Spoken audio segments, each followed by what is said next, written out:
This podcast is brought to you by Craft Beer and Brewing Magazine for those that love to make and drink great beer. Learn more online or subscribe at beerandbrewing.com or find us on social media at Craft Beer Brew.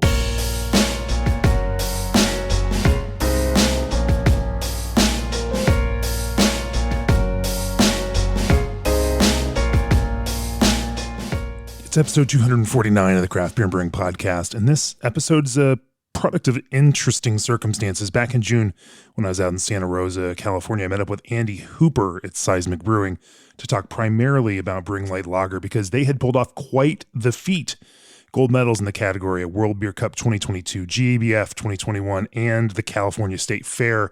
And they did it with a light lager brewed not just with all malt, but all craft malt that's California grown and California malted and organic. And if a craft brewer can beat the big guys at their own game with a beer made with local organic craft malt, you know I'm interested because I know you are interested.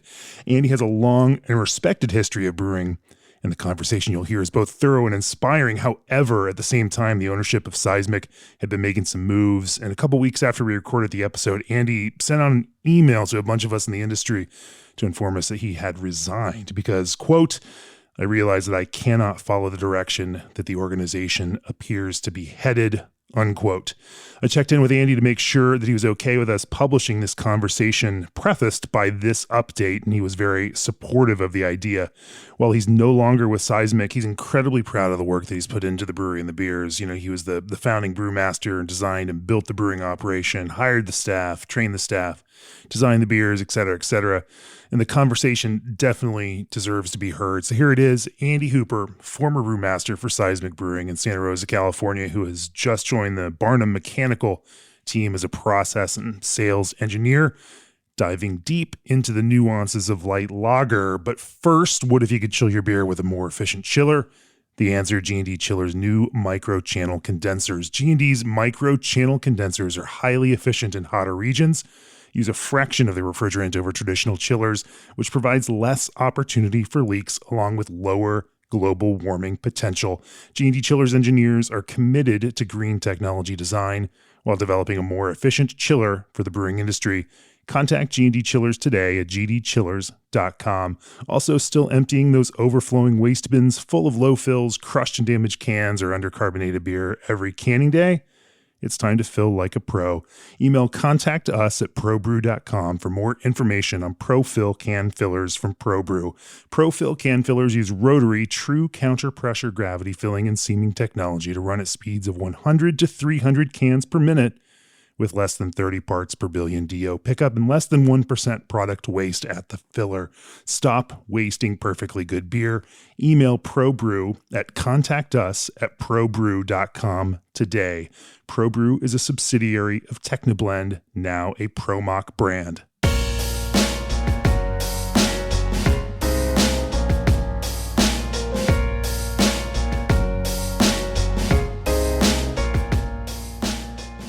So Andy, let's talk about your background in brewing. You know, walk me through what got you into craft beer and then into the brewing industry, and what path your career took to get here at to Seismic. Sure. Yeah. Professional brewing is the only thing that I've done in my post-college career.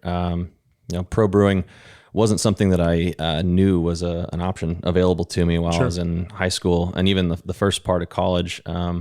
I had an idea that I wanted to do something related to maybe fermentation science. I even did my high school senior project on winemaking, which was pretty cool. Not sure that would fly anymore. But I mean, this is the region for that. It is, except that I went to high school in Auburn, California, which is the base of the red dirt foothills out there. So Placer, Nevada County area. So it was very cool of them to allow me to do that.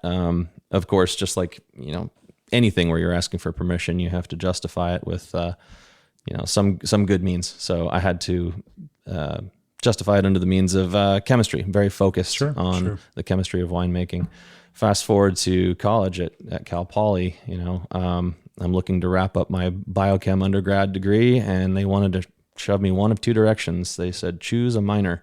You can choose basically like plastics, chemistry, or you can go into maybe pharmacy or pre-med or whatever. And I really wasn't interested too much in either of those. So I had to do a similar thing to high school. I had to petition the university, Cal Poly, to let me create my own minor. So they let me do that by choosing a bunch of engineering courses and a bunch of other science courses that are relevant to brewing, and then creating a 12-week college class, including labs and all that kind of stuff. So they threw the book at me a little bit, like, you want to go off course, sure, you better be willing to put in some work. And I did it. And my professor who was overseeing me, Dr. Pediofiestis, I can never pronounce his name, but an amazing person, was willing to oversee my project and, allowed it basically. So that set me on the right course to go and continue doing professional brewing, where I then went to UC Davis Master Brewers program at the extension there. Graduated in 2009 from that, and immediately started on my career at Anderson Valley Brewing. They got me in the fall of 2009. And then you stuck around there for quite a while. That was a really interesting experience. I was there for 6 years, and I learned so much.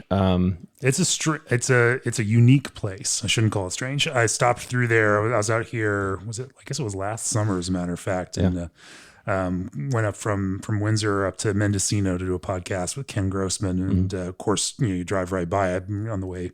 So on the way back, I popped in and grabbed a beer, and there's a whole concert festival going on out there, and it was really the hub of the social scene. You were right the first time. It's strange. Okay, there's no getting around it. Sure. Boonville is a small weird, town, weird place. Very small town. It is about 1,000 people, and when they do the beer fest out there, it turns into 10,000 people. Right. So you have to camp because there's nowhere else to stay out there for it. Yeah.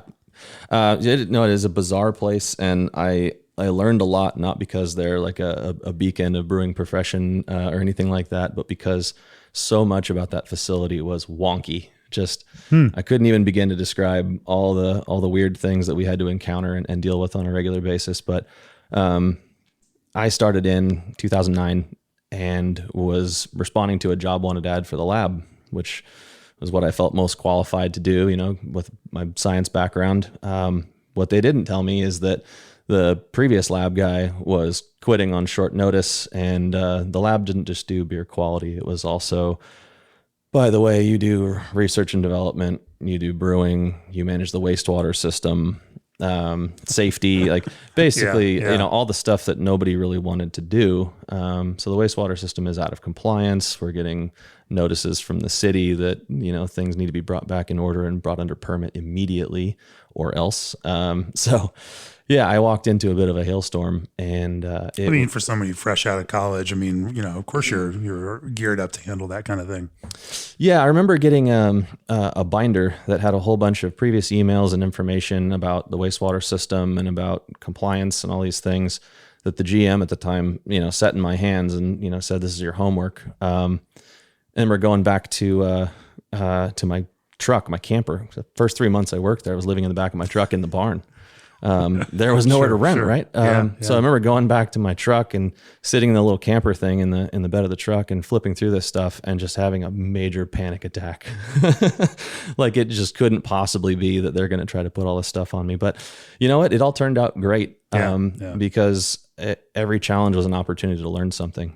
So over the course of my 6 years there, it went, lab and wastewater, R&D brewing, and then very quickly I was director of ops, plant manager, and I had a whole bunch of things under my purview that I didn't necessarily get in the business to do. Supervising cleaning staff and trying to do really, really big expansion projects that we were trying to do to take that brewery from 20-something thousand barrels to 55,000 barrels in the time that I was there. But again, all the chaos that was thrown at me during that time. I just kind of had to do it. And I'm glad for the opportunity because I learned a heck of a lot and how to get some of those things done. Didn't kill you, just made you stronger. Exactly. Well, maybe killed me a little bit. Could have taken a few years off my life, but that's TBD. So then what brought you down here to Santa Rosa? Yeah, so I was approached in summer 2015 by Chris Jackson. We made introduction because our wives used to know each other in college. Introductions were made. This is Chris Jackson of the Kendall Jackson kind of extended family of winemakers. Exactly. Yeah. And so, and I had no idea who he was, or frankly, what any of their wine brands were about. I really wasn't much into the retail world of wine, and just wasn't really familiar. So we made introductions, and as he explained to me, his goal was to build a brewery somewhere. Again, TBD, not necessarily even Santa Rosa at that point, but want to build a brewery, get into the industry, and we want to have a focus on sustainability. Great. And there weren't a whole lot of other criteria at that point. So it was the course of months of conversation where I was being asked to, well, how would you approach building a sustainable brewery? Okay, well, these are the things that I would do. Having a heavily wastewater rich background, I thought that doing a wastewater recovery or reclamation brewery would be, fantastic. Something I really wanted to do from my days at Anderson Valley, actually. Yeah. And just to dive in that a little bit deeper, because this is important context, Anderson Valley got to its peak of 55, almost 60,000 barrels, and their source of water is wells. So during the great drought of 2014, there were many, many times where we ran out of water and we'd have to shutter the doors and send people home and wait until there's water again, right? And then we also treated our own wastewater. So we'd send it to the ponds, which of course were not the most effective means of treatment, but that's what we had.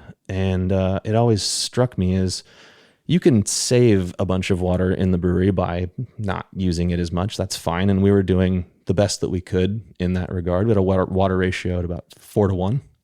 Not bad. But it always occurred to me, like, we're discharging all this water onto the ground. Isn't there a way that we can reach out to a company who can design something to reclaim it for us? And it was always a little bit out of reach, too expensive, or not of interest to ownership. So in starting Seismic, that was an opportunity, a greenfield project. You start from scratch. What if we put in the reclamation stuff from day one? And what would that do? Not a typical investor pitch, for a startup brewery at all. Exactly. And it's extremely situationally dependent. But we were drawing upon lessons from other breweries that got stuck. They ran into issues with wastewater being extremely costly to treat, and we thought that we could get around a lot of costs and complications by just taking ownership of our own destiny, so to speak. If we take it upon ourselves to treat all of our own waste and reclaim it, then we're not going to be kind of at the whim of charges from the municipality and water shortages, things like that. And actually, that was a pretty good experience. It turned out the city of Santa Rosa was really willing to work with us. They saw how auspicious the project was, and they were willing to waive certain fees, which were quite significant. And then we don't really have a sewer bill to speak of. A brewery our size should expect to pay tens or hundreds of thousands of dollars a year in sewer fees, and we don't. So that was huge. But again, we had to explain this is untested technology, so bear with us. So that was how Chris lured you away with a promise of a wastewater reclamation system that you could build from the ground up. Andy, that's pretty sexy right there. Yeah, the wastewater, it was definitely a huge attraction, but also the ability to build a fully, sustainable facility as well. I joke about that, but we've had great conversations on the podcast with folks like Urbane from Stroisa. They're down to a 1.5 to 1 water usage ratio with a heavy reclamation project. I've visited the Alchemist with their bioreactor, talked to Sean Lawson about their, kind of pond biosystem for, the more you talk to brewers, the more you realize that cleaning effluent out of the waste stream and being as efficient as you can with this is not just a good thing. It's kind of a moral responsibility that we all face here in an industry that is so water intensive. Yep. And I would maybe even add another layer to that the costs of operating a business are such that some of these technologies are now requisite just to stay afloat. People aren't looking at sustainable tech as like a feel good or a marketing initiative anymore. They're looking at it because it makes good business sense. It's a way to save money or secure, your liabilities and reduce them. Sure. Well, let's talk about the kind of creative process as you all decide to build Seismic. Of course, you have to come up with the beers you're going to make. You already know how some of the technical kind of groundwork that you want to lay for us. So let's talk then about some of that creative process. But before we do that, looking for innovation in your next beverage breakthrough, think outside the puree box and let your brand stand out with Old Orchard's craft concentrate blends. Even smoothie seltzers can benefit from the extra boost of flavor and color. Old Orchard is based in the greater Grand Rapids, Michigan area, also known as Beer City, USA, and supplies craft beverage categories ranging from beer, wine, and cider to seltzer, spirits, and kombucha. To join the core of Old Orchard's brewing community, learn more at oldorchard.com/brewer. Also, hey nano brewers, Fermentis, the obvious choice for beverage fermentation, will soon be offering their dry ale and lager yeasts in flexible 100-gram packaging. To learn more about how Fermentis can improve the quality of your fermentation and for the latest on their exciting new product releases, visit fermentis.com. So it's interesting that Chris might say, hey, we want to build a brewery based on sustainability, not say, hey, I've got this great idea for a beer and we just want to build a brewery in order to make it because we think this product is going to be a hit. Mm-hmm. It's interesting to come at it from that, how do we build a good business first, and then we will iterate until we find the right products that hit. Talk to me about that kind of creative and ideation process. Yeah. So it wasn't just, a wastewater concept. It was really, let's start with a mission statement first. Mission statement was sustainable brewing, right? And then on top of that, we want to be able to, build a company where people are going to be able to, create families and prosper and all that kind of stuff. We want to be, members of our community. That's the mission. In the mission statement. That's great. The goal is designing a business that can sustain the lifestyles and support the people that work for it. It's a great way to approach this. Yeah. And, admittedly pretty precocious because the brewing industry has been around for a while. There's been lots and lots of other people who have started businesses and had either success or failure. And so to come in and open a place right after the big peak of craft brewing and think that we're going to do it all better than everyone else it's a hell of a statement, right? So the thing that got dumped in my lap, and I'm glad for it, is the facility and the care of the production team, and this innovation in terms of sustainability and trying to bring beers to the table that are somehow iterative, new. So I'm proud of what we've been able to accomplish in these last 6.5, 7 years. Sure. So how did you start out with that? I mean, what did that kind of creative evolution process behind product look like? Clearly you all have found some success and awards with light lager. Was that part of the core plan? You coming out of Anderson Valley, you made everything from lots and lots of gozas and, beers all over the map to, anyway, any number of things. How did you decide what the Seismic brand was going to be about?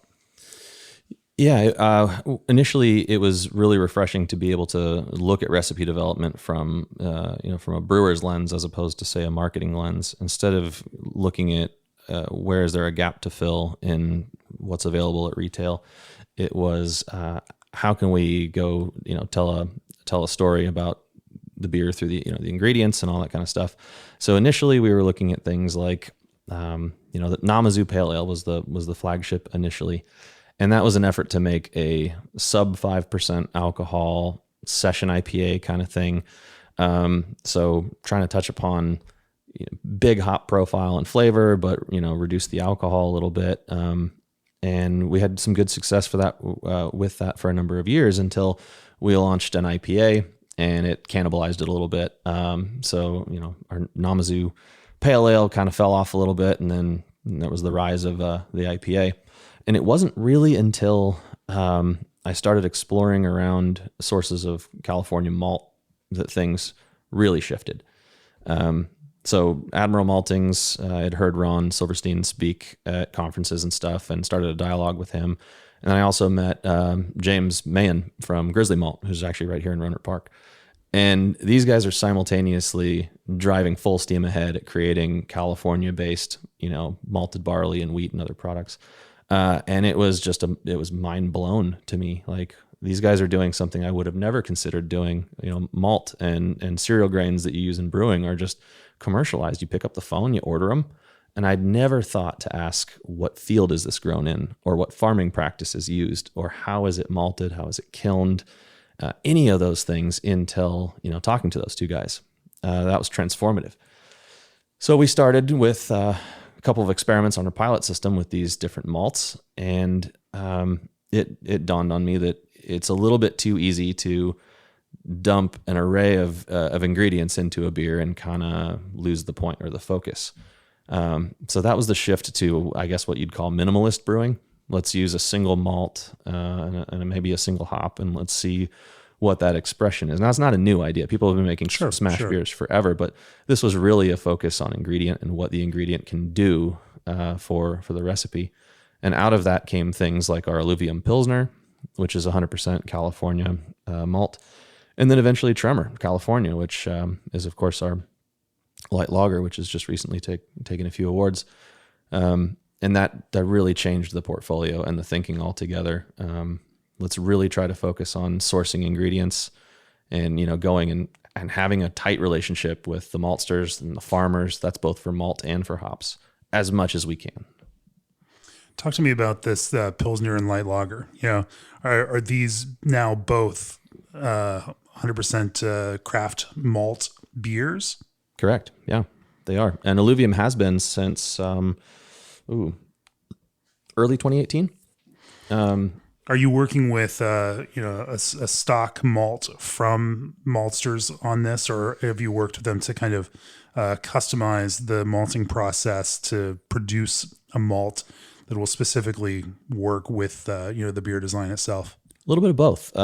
Initially, who am I to walk into Admiral or to Grizzly and say, hey, you're doing this differently than I would like or whatever. We did a bunch of trial brewing with their respective malts. And then when we started brewing Tremor California with the Admiral malts, they were actually willing to modify their process a little bit. My feedback to them on the malt that we were initially using, the Feldblum malt, for both our Pilsner and for our light lager, was that I love the profile and it's clean, it's consistent and all that kind of stuff. It's just a hair too dark. And we're picking up just a little bit more of the toasted malt flavor than we would like to make these lighter style beers. We want them to be not flavorless and neutral, but you want them to be resoundingly clean. And it was awesome to see, their response to that was just like, yep, okay, let's do it. There's no question. It's like, absolutely, we're going to try it and we'll see what you think. And it's been a conversation that I never thought in my brewing career I'd be able to pick up the phone and call a malting partner and have a conversation about the ingredients. That's interesting. And so, you're talking about beer styles that need to express some malt character, but also not scream too loud. Talk to me about how you think about balancing that malt flavor, because clearly that flavor is important. Otherwise, you wouldn't be spending what you're spending on craft malts to feed this. And that's a significant thing given the scale of some of these beers. You are primarily a production brewery with a small tap room, but distribution is the primary goal here. You're not producing, this is not a small one-off batch just to feed a tap room. These are some significant brands that see distribution over a fairly wide range. Yeah, and maybe this product development process that, the thinking, the mentality was somewhat reactive, because let's rewind to maybe, 2010. Amber ale is still king, technically. I think by volume sales, people are still drinking maltier beers. IPA is not yet, the clearly dominant thing out there, but it's on the rise, and people are starting to get a little bit out of hand, if you ask me, right? Sure. Let's throw 150 IBUs, which isn't even technically possible. Let's theoretical IBUs. Right? Yeah. Miscalculated IBUs. And people are throwing everything in the book, blends of 5-6 different hops and 7 or 8 different malts, and the beer doesn't really resemble the beer that your maybe your dad or your grandpa drank anymore, which is both good and bad. But the arc of that innovation kind of took a weird turn, and it became almost like extremist brewing, just making stuff which tells more of a marketing story than it is good to drink. Too many people read Randy Mosher's Radical Brewing book, and Just kidding, Randy. No, and that's that's Sure. me. There's a place for me that. too. There's a place for that, obviously. Yeah. Of course. When I was homebrewing in college, I had have my Complete Joy of Homebrewing book. The same one that I think I had a copy that my dad gave me. So I think his copy is from the mid to late 80s or something like that. And there's notes in the margins and stuff from when he was homebrewing. And we'd love to crack that thing open and read these just silly recipes and backstories that Charlie would put in there. They're entertaining and they make you want to try to innovate in kind of interesting ways. The famous example is the goat scrotum ale, and my roommate and I brewed that and we had a bunch of laughs about it. And, I'm sure my roommate Greg still has a bottle somewhere. Now, was that commercially viable or even qualitatively good beer? Maybe, maybe not. But in my opinion, it was time to step away from stuff like that and start focusing on a little bit more minimalist, clean, process-driven beers. What if you get everything perfect? What if you get yeast handling and aeration and milling and DO pickup and everything just falls right in line? What would the ingredients say if they could speak? And that's what we were going for. Then, how did you start to define that? Did you build up, how did the picture for what that was going to be then develop? And how did you know what you were pushing towards and what was then taking you in the direction that you didn't want to be going in as you kept iterating on these lagers? Well, the funny one I'll tell you about is Tremor, because before Tremor was marketed as is, it was being brewed solely for our employees' consumption. What we'd have to do. That's brewer's beer, yeah. That's brewer's beer. Heck yeah. Right? Much in the same way that a chef doesn't get off a 10-hour shift and go home and have like a deconstructed lobster foam sandwich or whatever. Sure. Brewers don't strictly go home and have barrel-aged peach sours. And I mean, some of you do, obviously, and good on you. But I know I would go home and I'd be reaching for a Pilsner and more than a time or two, a domestic macro lager. It's funny how trendy macro lager is amongst some of the more respected craft brewers out there. It is. And I think you touched upon some, mine was PBR, by the way. You touched on something because it is trendy, but also it speaks volumes. If a whole bunch of brewers are getting, done with work or on their free time or whatever, or while they're driving a forklift, I don't know, I don't run your safety program. And they're reaching for light lagers. It's not necessarily that it's just like a hipster trend. It could also be because that style of beer is inherently just delicious. I think there's two things. It's delicious. Mm-hmm. All of us who are in this world of beer, we like to drink a lot. Mm-hmm. And like to not stop drinking. And if you drink higher ABV beers that are more flavorful, you're going to drink less of it. And then I think the other big piece that drives that is that, you forget that beer is work, right? I mean, you go to work. I'm working right now. You're working right now. We're talking about beer. It's great work. Mm-hmm. It's exciting to be able to work in this. But I also like to not work when I'm not at work. And there's something I think about that where, I think everyone feels the license to not have to hyper evaluate something if it's that familiar and it's that simple and straightforward. And so you can enjoy just drinking beer without having to think about the beer itself. Yeah. Well, let's also look at what is it that people in craft beer, whether they're working in it or just consuming it, what is it that they dislike about macros? And it's always been a really adversarial relationship, right? The things that we don't like about the beer are mostly not to do with the liquid so much as the companies and the practices and all the competition and the stuff like that. And some of these companies do engage in genuinely terrible business practices at a high level. Most in the operation of their business are great, but then they fund the lobbyists for distributor lobbies that work against the interests of craft brewers at state levels, and that's just terrible stuff. So that is what it is. Yeah, but you're right. The beers themselves, I mean, there's nothing wrong with those beers, right? And maybe you're not into adjuncts and things like that, and I understand that as well, which is why this is kind of leading to the crescendo, the aha moment. What if craft could take light lager back? What if we could repossess ownership? There's the segue. Yep. Damn it, Andy, that was great. So what if we could take all the things that are objectionable about the beer that you secretly love and that you have to drink in the closet because you're a craft brewer and you're not supposed to be drinking light lager?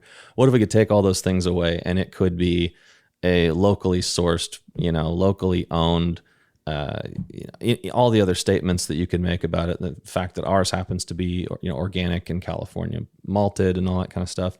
No adjuncts, all malt, So what if that existed? Wouldn't it be the easiest yes you've ever said to a beer? And that's where we found success. That's why that brand was launched in the middle of a pandemic and has suddenly become 55% of our portfolio. Well, that was fast. Yeah, it was quick. You also stole some gold medals away from those macro brewers that tended to lock up that light lager category year after year. So good for fighting the fight for craft on that. Let's again back up into what it takes to do that. You mentioned this approach to craft malt, and I think it's a crazy awesome one that you are 100% California craft malt in a light lager, competing in that kind of category. That's, but then, as you work on the rest of that recipe design, what does that look like? How do you then start to realize this vision for a super clean, super light, super easy to drink, but very not distracting light lager?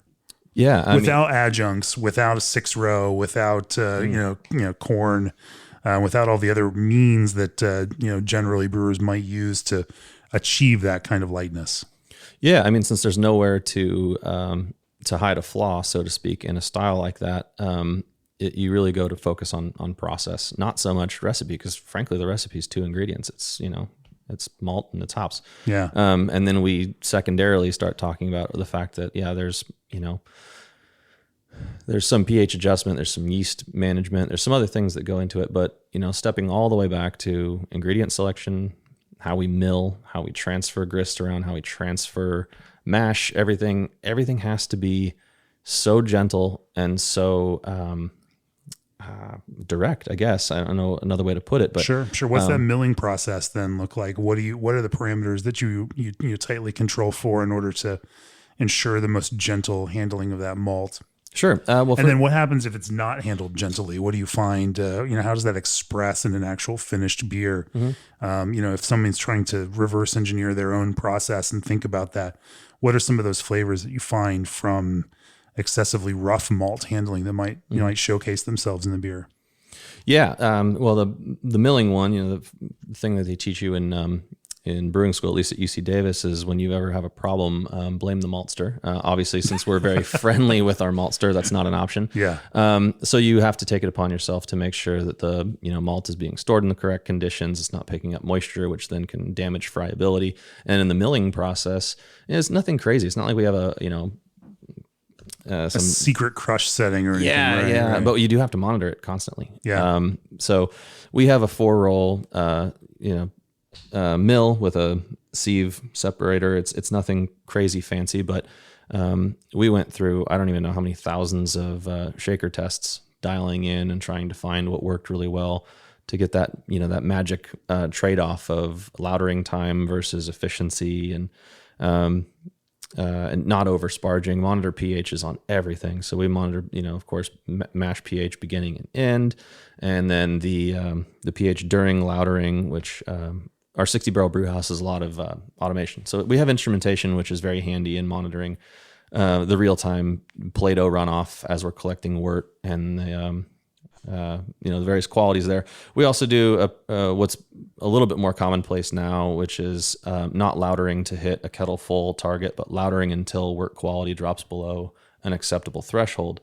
So an example would be in the case of tremor, you're lautering off and you stop sparging and stop lautering when the collected runnings drop below 4 Play-Doh. The thinking being, of course, that even though you've done as much as you can in milling and in mashing and in mash transfer to eliminate, the pickup of anthocyanins and tannins and things like that, you still cut the lauter early because you know that as the runnings weaken, it's diminishing gains in terms of the Play-Doh extract that you're going to get, but you are increasing in things like silica and in polyphenol and that kind of thing. So, you're slightly wasteful in that there's a marginal amount of extract that you're going to let go down the drain, but you're ensuring that there aren't other undesirables making it over into the kettle. And again, since you have nowhere to hide, it's these very, very little things that make huge differences downstream. Mm-hmm. Yeah. And then, the practices like, making sure that our hot wort is never standing without being actively boiling for as long as as it should be. You don't want to have a really, really long whirlpool stand or a really long heat exchange value, because you could just be generating, possibly a DMS precursor. And so attention was paid to all those things in the design of the brew house, which is also a custom brew house for us. That was a weird crossroads in early 2016. We were going to shop brew houses. Do we call up a place that makes them and we just get something that's been pre-engineered and delivered, or do we try to kind of custom make our own novel brew house around our needs? And we chose the hard route. It's not even necessarily that it was more expensive. They don't have brew houses sitting on a shelf somewhere at a brewery Costco. Sure. So they have to make it to your specification more or less anyway. So we figured that was an opportunity to specify vessel dimensions and heating rates, how quickly things are transferred from vessel to vessel. And our brew house is pretty unique in that a lot of it was just entirely made to our design. So in the case of the kettle, our kettle has a kettle stack condenser. That's not crazy rare anymore. There are other people, including Russian River, who have kettle stack condensers. But it was interesting that we were allowed to go to our brewhouse manufacturer and say, the amount of surface area and steam coverage that you have in this vessel is okay, but would you increase it 30% based on our calcs? Would you increase the kettle stack condenser to ensure that it can condense and keep up with the rate of boil that we're choosing in our boil kettle? And we were lucky that the places that we worked with, Mark's Design and Metalwork and Browcon and Barnum Mechanical, these companies who all helped us out along the way, were willing to say yes every time. So we got exactly what we wanted. And you were going about then this custom brew house. You weren't a lager brewery at the time. No, not at all. You were an ale brewery making pale ale from the start, as you mentioned. Mm-hmm. And so you're also having to think about flexibility then in that, unlike a more purpose-built lager brewery. Yeah, and I'm glad actually that you bring that up, because it's other important context to think. Other breweries have grown from some other position usually before they go and build into a 13 or 14,000 square foot building with a 60 barrel brew house. You normally come from something where you've done a little bit of homework on what brands you're make and how many SKUs you're gonna develop and which things you're gonna package. I had none of those data points. Sure. None of those design criteria existed. So in designing the brewery, it was really it was a struggle for me to sit down and go, how do I make this economical, so it doesn't end up being like this kind of useless Swiss Army knife brewery, but that we can do as much as we might want to do in the future in this one space. It's really shoehorned in there. It theoretical max capacity is about 35,000 barrels, and that's not a very big facility over there. Yeah, but everything is just laid out in a way that, at least in my opinion, is hyper focused on efficiency. Sure. Let's keep on the hot side subject for this light lager. Sure. But before we do that, the secret is out, and Canada Malting Company's newest malt is here, introducing Europils, made from the finest overseas low-protein barley available. This malt exudes traditional European Pilsner malt character, highlighted by the biscuity notes, which accent the subtle grassy undertones. Europils is available now in limited quantities to select markets, so don't miss out. Contact Country Malt Group to try Europils in your next brew. Also, Arrived mobile point of sale powers places with personality. Arrived is streamlining business operations for the makers of craft with an all-in-one solution that was built with love by hospitality professionals. No contracts and no monthly fees make Arrived a no-brainer for your craft business. Go to arrived.com/CBB to set up a free customized demo. That's Arrived, ARRYVED.com/CBB. A different kind of POS has arrived. So yeah, let's talk about that hot side. Where does bitterness come into play in light lager, and what techniques are you using to smooth that out? Obviously, with this, you don't want bitterness. Bitterness has to be there, but it really can't be apparent or in front of mind for anybody as they're drinking it. It needs to do it, play its part, be a part of the structure and nothing more. How do you achieve that? Yeah. Again, I think this is an essay in just like letting certain ingredients speak and not, crowding the room. So, a light lager is about that malt expression and the yeast expression, or lack thereof, frankly. The fermentation, which I'm sure we'll get to after this, yes, we will. It's critical for that to be clean and unobtrusive. The bitterness is just between 15 and 20 IBU, usually leaning towards 15 of a single varietal of hop. Now, when this thing has gone through various iterations, before it was called Tremor. I remember this was just a beer that we brewed for ourselves as like yeast propagation, basically to keep the yeast healthy. And so we would brew it, and then we would, if we had a spare tank, we'd centrifuge some over into a vessel, and we'd drink it just as employees, and calibrate our canning line. That was the liquid that we would use to get packaging machinery up and running. So it's about less is more. So it was always a single variety of hop. Now that Tremor is organically certified, that sort of constrains the varieties available to us. So we use organic Eureka now because it's in the quantities that we're using. It's easy to get a good small charge of hop pellets that aren't going to deliver a bunch of veggie flavor and all that kind of stuff. They deliver a clean, neutral bitterness that just props up the malt backbone, provides the offset to the malt sweetness that you're looking for, and little else. I mean, you aren't supposed to detect hoppiness, citrusy, essential oil. Right. None of that is appropriate in that beer. So single addition of hops at the beginning of the boil, just to do. And it's pelletized hops. It's not a flowable hop product. Exactly. Yeah, that's kind of where I draw the line. And there's nothing wrong with flowable hop products or anything, but a lot of the time they're designed for utility, to gain efficiency or things like that. It's not really necessary when you're putting a handful of pounds of hops, into a 60 barrel kettle. And actually, I also believe in the fact that there's more going on than just a summarization, right? There's some hop chemistry going on, which aids in hop break and eventually cold break, and maybe the polyphenol content from in the hops providing a little bit of a clarifying effect.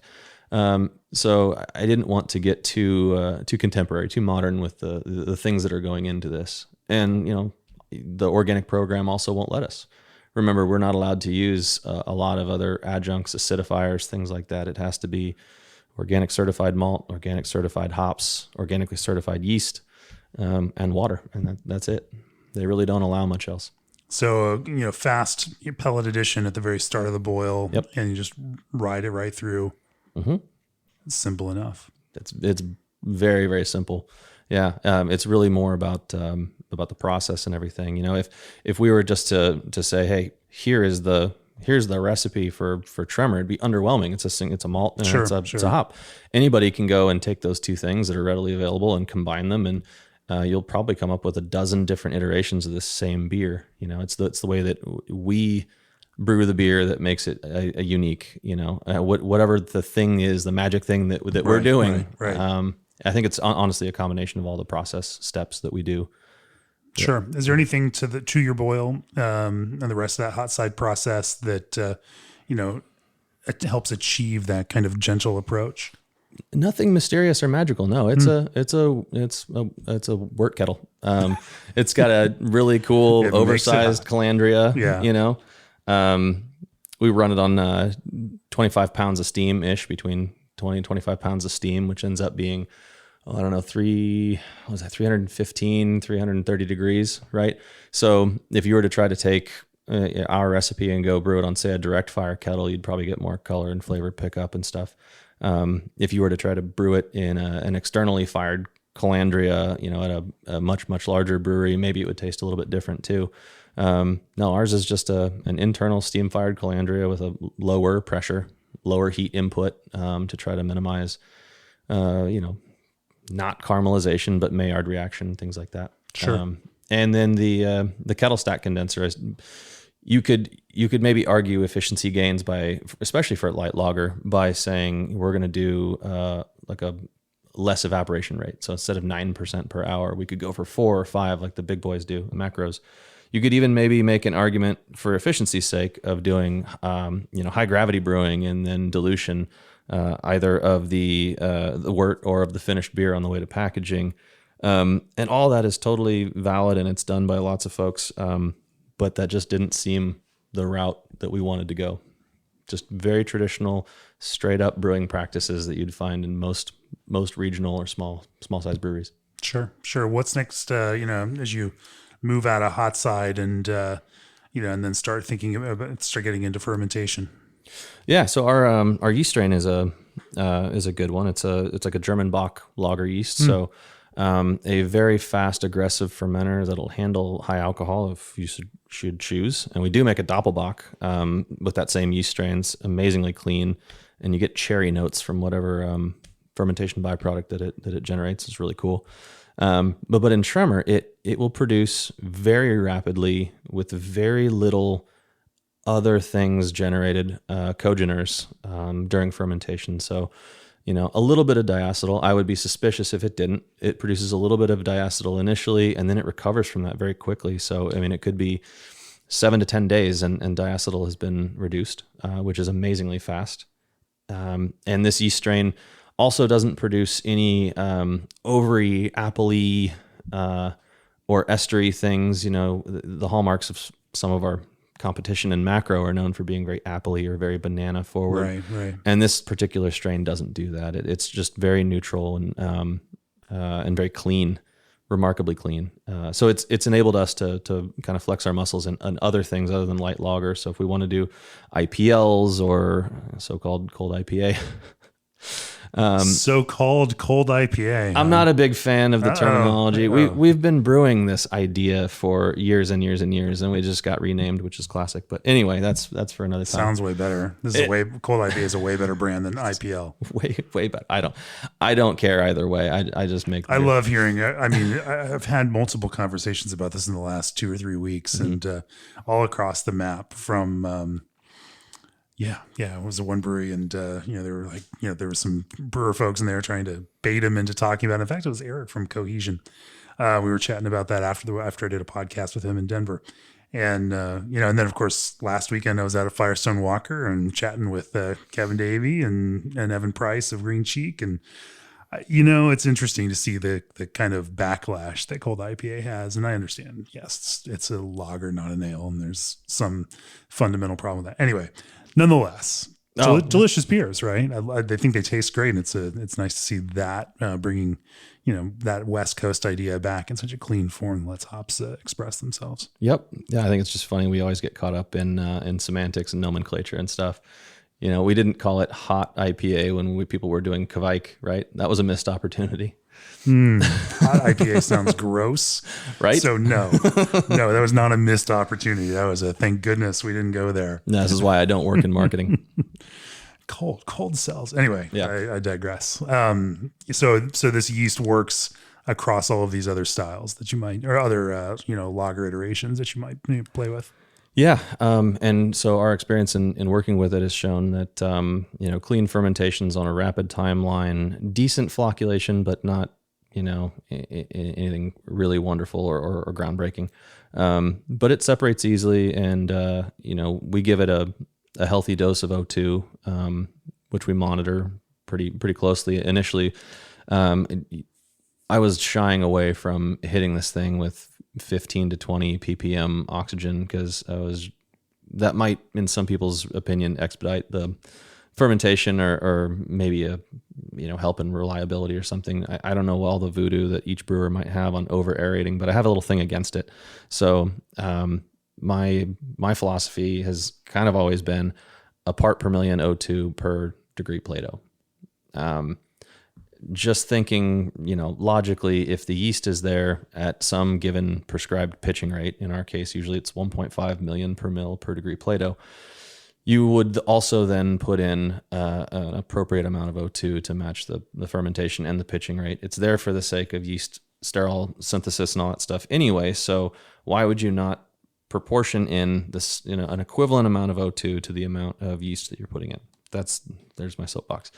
So we try to target that 10 to 12, never more than 15 ppm, much more closer to 10 or 12 ppm of oxygen, and that really prescribed pitching rate every single time.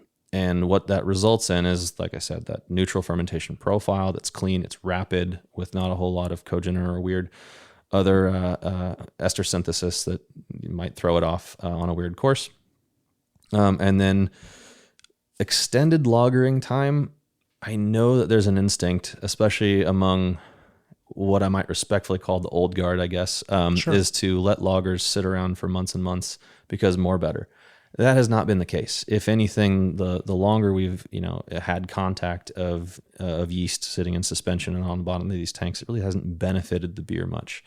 Once it has gotten to diacetyl reduction and it's had a few days to clarify, go. It's time to get fresh beer off that yeast and get it going. And you can't shortcut that. You can't do 7-day lager like some people would probably like to, but you also don't need to do 3-month lagering times. It just doesn't improve quality at all. So, the difference of opinion on this is definitely fascinating to me because, over the years if you got the ABGB approach, which is, longer is better. I was just talking, I mean, folks, by the time they hear this podcast, will have heard my podcast with Eric Toft of Schonram, where, he is definitely a proponent of controlled, 6 to 8 week lagering times, and you don't need anything more than that. That anything else after that becomes a declining proposition. Mm-hmm. And so what is the exact, what do you tend to, what's the duration look like? And this is all happening in cylindrical conicals, or are you? Yeah, it's in CCVs, and it's entirely possible that all of us, to some degree, are right because, of course, it's recipe dependent, process dependent, and yeast strain dependent, all that kind of stuff. So you're right. There's no wrong answers if they work for you, and all of you all make award-winning beers, and so definitely you can get to the same place in a lot of different ways as long as you do it with intention. Yeah.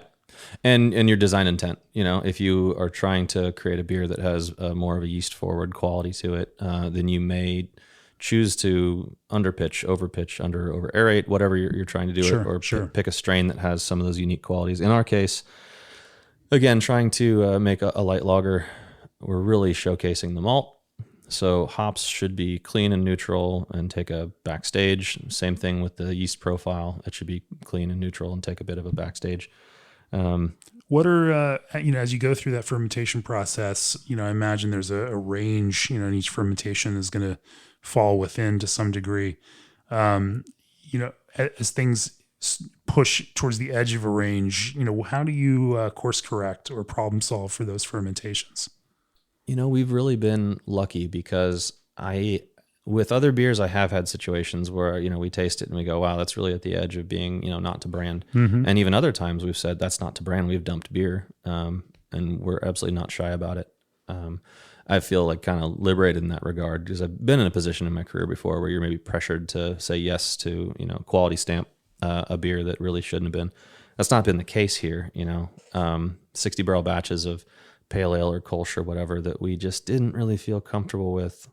We didn't blend them or try to do anything. They just went down the drain. And in a brewery, I don't know who has said this in the past, but someone somewhere in my career said, when beer goes down the drain, you'll be surprised to see morale improve. Now that's obviously a blanket statement, but what I think that person was trying to point out is that brewers, I think, feel by and large happier when they get authorization to dump something they're qualitatively not proud of. Well, it's a financial signal that quality really does matter. Yep. And you don't just say the quality matters, but you're also willing to spend the money to make sure that quality matters. Yep. Yeah. That's where the rubber meets the road. But luckily with Tremor, it really hasn't ever been the case. There's been very little fluctuation in that beer. And maybe that's because, we were brewing it before it was branded as Tremor, before it was certified organic, before it was even offered for sale anywhere. We were brewing this through the years with some regularity. And we were doing that with a safety blanket because it wasn't offered for sale. If that we played around and experimented with a yeast propagation brew and it didn't work out, it was headed for the drain anyway to go feed our wastewater system. So I think some of that iterative process of trial and error was done long before the beer was ever even saleable. Sure. As you get through lagering and then get into kind of packaging and finishing the beer, any practices that you are gung ho or hardcore about to make sure that this beer gets into package in the best possible form without carrying anything else along with it?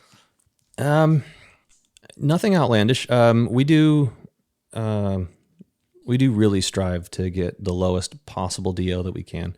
And I say that, and I knowing that hundreds, if not thousands, of brewers have come before me saying the exact same thing.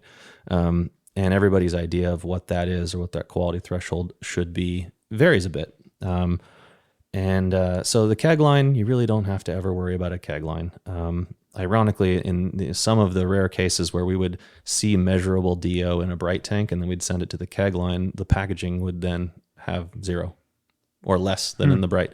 So keg lines, they're amazing pieces of equipment that get good quality beer out, and they get it to people fresh.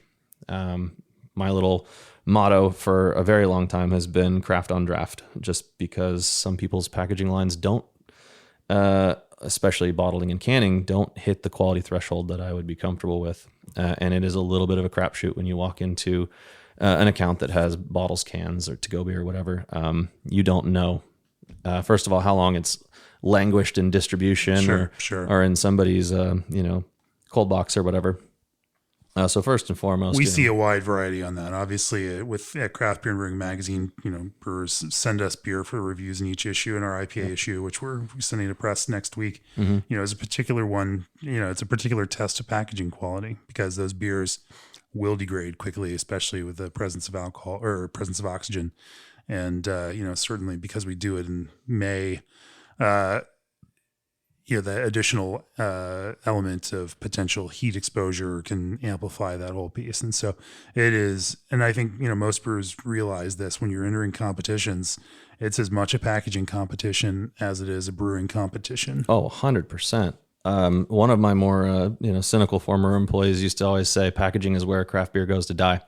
I love that saying because it keeps you vigilant. You realize that there is more stacked against you once you package the beer than all of the other places that you may have touched the product along the way. The milling and the careful handling of the boil, none of that matters as soon as you get it into a can with 80 to 100 TPO. It's just not, it's gone, especially if it's hoppy. And even when it's, a beer like Tremor, which is bomb proof, you still have to be quite cautious. If somebody, either a handler, a gatekeeper, as we call them, somebody who works in distribution or retail thinks that it's okay to put it in a sunny window display and let it get hot, cold, it's going to ruin that beer. So what are your parameters then for total package oxygen? What do you find? We would take every hour while we're running the can line, we'll pull samples in our lab. We'll do can seam checks as well as DO. And they'll do 3 to 6 every hour. And we are looking for, if you take an unshaken can and you just pierce it and let it flow through the machine, just to look at what the liquid, the fill has picked up. We want to see sub 20. We don't have a TPO machine, so we do our own calculated TPO where you then take cans and shake them for a period of several minutes and then measure them. And our calculated TPO, we want to see 50 to 80 at the most. And most of the time, it's significantly less than that. Now, that requires some modifications to the can line, some things that you can't explain sometimes. You're running the line and you see like one of the heads may decide to fob more than the others. And so you got to stop everything, bring maintenance in, go through, replace heads or investigate seals or you name it. But we really, despite the fact that can cause really long days when something starts to go wrong, it's just not really acceptable to have one can out of 20 or 30 or whatever go out with a slightly higher DO. Sure. Well, we've been talking about light lager for almost an hour now at Yeah, this point. yeah. And hey, I don't know how we got there, but I mean, here we are. We talked at the very start, or I teased at the very start that we would at least talk about some hoppy beers too. And part of this came from a conversation I was having with Vinny Chilurza yesterday. In fact, when he was mentioning, he was actually the one who connected us and put us together. Yeah. Because he's like, you really ought to talk to Andy while you're here. Mm-hmm. He's a technically minded brewer. And of course, he mentioned that you've gotten into some process using nitrogen with hop cones. And I want you to tell me more about that. Yeah, absolutely. So that's with our seasonal fresh hop beer that we do. Yeah. And so years past, we'd make an annual harvest trip with our team. We'd convoy up to Yakima. So we'd drive the 12 hours up, sometimes staying in Bend on the way. And we would pick up hops from Yakima and drive them back, and we'd brew them. And fresh hop beers kind of have always struck me as being pretty good. But for the amount of pounds of hops and how fresh they are, it always struck me like they should be a little more potent. And, we'd do this at Anderson Valley too. We'd grow our own hops on the property, and we'd brew a bunch of pilot brews and stuff. The first thing that any brewer does in a hop field is you take a hop and you mangle it. You rip it open with your thumbs, or you rub it in your hands and all that kind of stuff. And it was striking to me that we're not doing that when we brew with them. So if we have to break them apart just to smell them, why are we not breaking them apart violently in some way to brew with them as well? And you don't want to shred apart the actual the bract or the strig or any of these like leafy materials. You don't want that wet chlorophyllic material going into the beer. So how do you bust open these lupulin glands and get to all that stuff without also extracting this kind of funky veggie character? Well, liquid nitrogen was the solution. I thought maybe about other means, like sending it through a mill and sort of crushing the hops and maybe, exuding the stuff in the middle, kind of like a tube of toothpaste. Mm-hmm. But that also kind of damages the leaves. So liquid nitrogen really ended up being a gamble and a win. It worked last year. Describe this process to me. Yeah. So we went and picked hops at Crane Ranch, which is right over off Petaluma Hill Boulevard here in Santa Rosa. And Ron Crane grows those for us. And we pick, harvest same day. We bring those hops directly from the harvester that they have and bring them into the brewery. And then I rented a dewar of liquid nitrogen. And what you do next is we put these hops into 55-gallon drums with holes drilled in the bottom. And you spray liquid nitrogen over the top of the hops until, as you're stirring the hops, it goes from feeling like you're stirring grass or veggie to feeling like you're stirring corn cereal, like corn chips.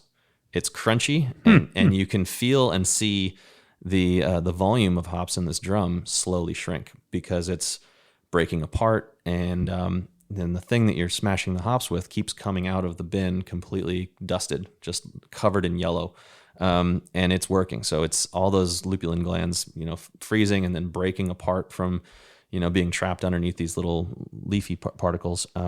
And you're gaining access to them without ripping apart all the leafy material in the process. So we did that times 350-ish pounds or so.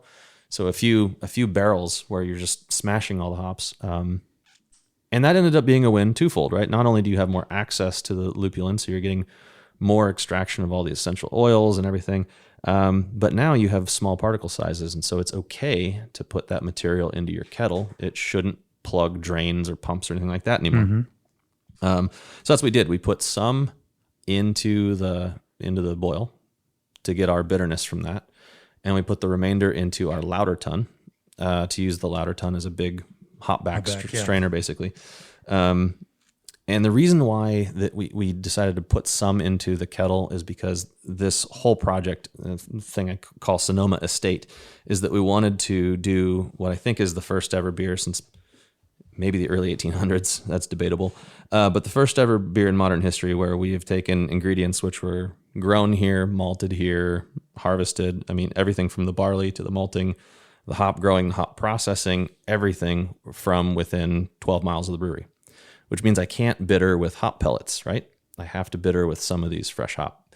And that's a crapshoot because I don't have time for an alpha acid analysis to come back and calculate how many IBUs there's going to be. So we had to kind of wing it a little bit. The result was this like hoppy, Helles Pilsnery, very golden lager, kind of thing, which was a little bit more bitter than we intended. Just again, because no time to do some kind of rapid alpha analysis and back calculate it's all happening the same day. Yeah. So we shot from the hip. We put a third of that batch, about maybe closer to half of that batch, mid fermentation. We pulled it out of the fermenter and put it into white wine barrels. And so half of the batch of beer was fermented in these white wine barrels. And then at the end of all that maturation and everything, all the beer got blended back into the conical, into the stainless fermenter, and then centrifuged.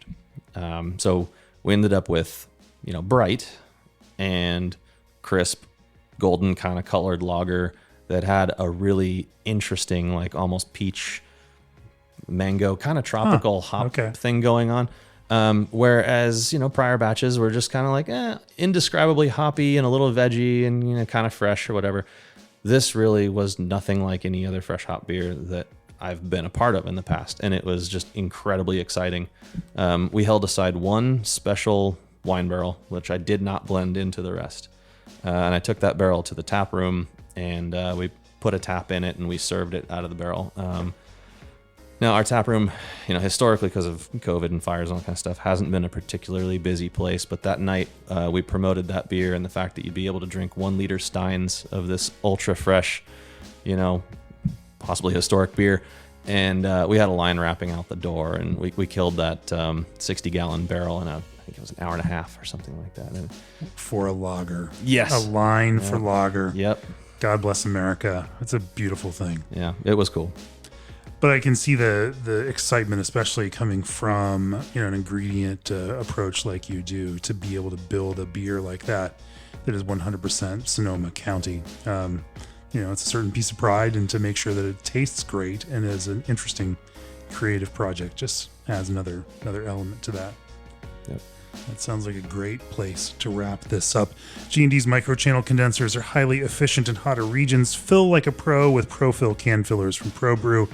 Think outside the puree box with Old Orchard's craft concentrate blends. Nanobrewers try fermentous dry ale and lager yeasts in flexible 100-gram packaging. Europills from Canada Malting Company is made from the finest overseas low-protein barley available, and arrived mobile point-of-sale powers places with personality.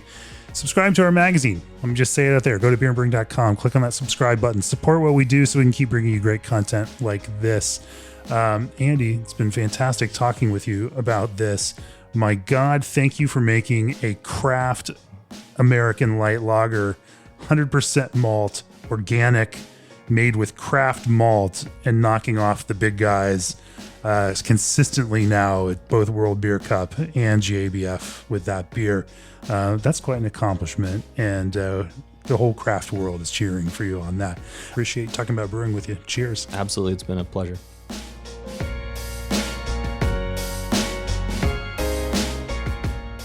This podcast is brought to you by Craft Beer and Brewing Magazine, for those that love to make and drink great beer.